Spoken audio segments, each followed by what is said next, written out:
Satgas Narkoba Polres Lampung Tengah mengungkap sindikat peredaran narkotika jenis ganja di Lampung Tengah dan menyita 7,5 kg barang bukti.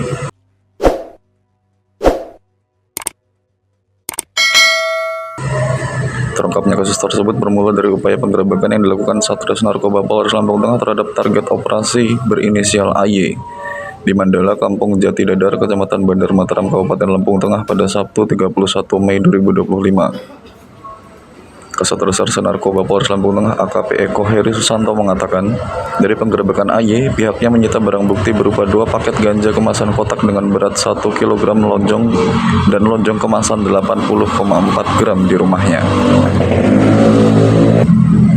Dari penggerebekan AY, pihaknya kemudian melakukan pengembangan kasus dan berhasil meringkus 6 komplotan tersangka lainnya dengan barang bukti ganja dengan berat total 7,460 gram atau sekitar 7,5 kg.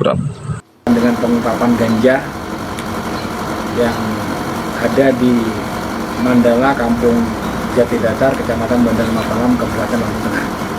Untuk ganja kita mulai pengungkapan dari Kampung Jati Dadar, Bandar Mataram, kemudian kita kembangkan lagi ke Tulungagung Barat. Terakhir kemarin kita berhasil mengamankan kembali tersangka berikut barang bukti di Wajipara, Kabupaten Lampung Timur.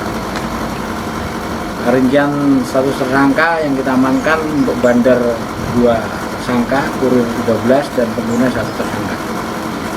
Untuk yang pengguna sudah kita laksanakan rehabilitasi asesmen di BNNK Metro.